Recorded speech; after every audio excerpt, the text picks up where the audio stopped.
Salam dan bahagia, koneksi antar materi, kesimpulan dan refleksi modul 1.1.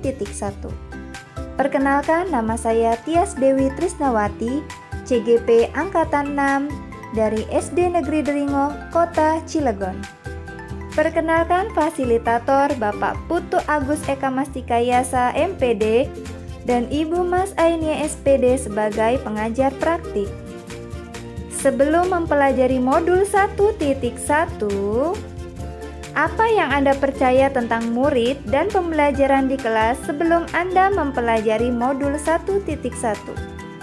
Sebelumnya, dalam hal ini, saya beranggapan bahwa murid dan pembelajaran di kelas, yang pertama, murid diharapkan mencapai KKM, kriteria ketuntasan minimal.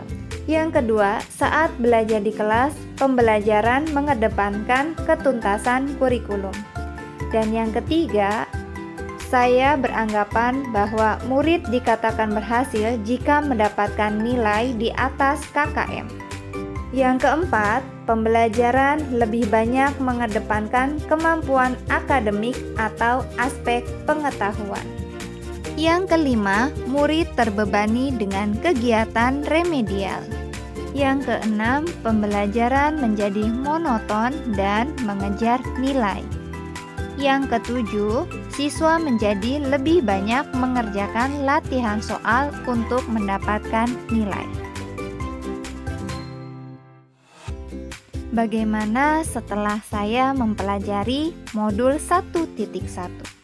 Apa yang berubah dari pemikiran atau perilaku Anda setelah mempelajari modul ini? Terjadi perubahan pemikiran saya terhadap murid dan pembelajaran di kelas. Saya jadi memberikan kebebasan kepada murid dalam menyelesaikan tugasnya sesuai dengan bakat dan minatnya. Dan kemudian dalam kegiatan pembelajaran, saya lakukan kegiatan pembelajaran yang berpusat kepada anak. Setelah saya mempelajari modul 1.1 ini, terjadi perubahan perilaku saya terhadap murid. Yakni, saya menghargai setiap murid dengan memberikan apresiasi dan tidak menuntut nilai. Kemudian, saya melakukan kegiatan pembelajaran lebih menarik sesuai dengan kodrat alam dan kodrat zaman. Bagaimana akhirnya? Akhirnya, siswa lebih merdeka belajar sesuai dengan kodratnya, minat dan bakat siswa. Dan kegiatan pembelajaran menjadi lebih menyenangkan, sehingga siswa memiliki budi pekerti yang melahirkan kebijaksanaan. Selain itu juga, siswa menjadi lebih aktif dalam kegiatan pembelajaran.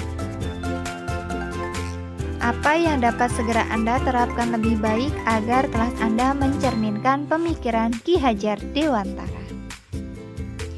Saya menerapkan pemikiran Ki Hajar Dewantara di kelas, di mana pendidik berperan untuk menuntun siswa dalam kegiatan pembelajaran. Kemudian pembelajaran dilakukan sesuai dengan kodrat alam dan kodrat zaman. Selain itu juga, saya terapkan pembelajaran yang berhamba kepada anak atau berpusat kepada anak. Kemudian, pembelajaran yang dilakukan lebih menarik, kreatif, dan inovatif dengan menerapkan asas trikon. Di sini saya juga menerapkan bahwa murid memiliki keterampilan sesuai dengan kodrat alam dan kodrat zaman. Peserta didik menjadi lebih banyak menghasilkan karya. Selain itu juga peserta didik memiliki pengalaman secara langsung dalam kegiatan pembelajaran yang berpusat kepada siswa. Kesimpulan dari modul 1.1, yaitu pendidikan adalah menuntun segala kekuatan kodrat yang ada pada anak-anak agar mereka mencapai keselamatan dan kebahagiaan. Pemikiran Ki Hajar Dewantara mengedepankan pembelajaran yang berpusat kepada anak. Kemudian, pembelajaran yang dilakukan Ki Hajar Dewantara sesuai dengan kodrat alam dan kodrat zaman.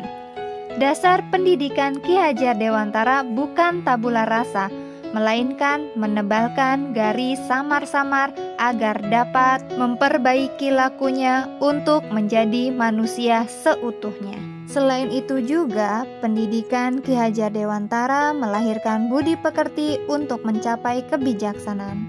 Pendidikan Ki Hajar Dewantara mengibaratkan seperti petani, di mana Ki Hajar Dewantara mengibaratkan peran pendidik seperti seorang petani atau tukang kebun. Anak-anak itu seperti biji tumbuhan yang disemai dan ditanam oleh Pak Tani. Dan peran pendidik adalah memberikan tuntunan agar anak-anak dapat menemukan kemerdekaannya dalam belajar. Refleksi dari modul 1.1.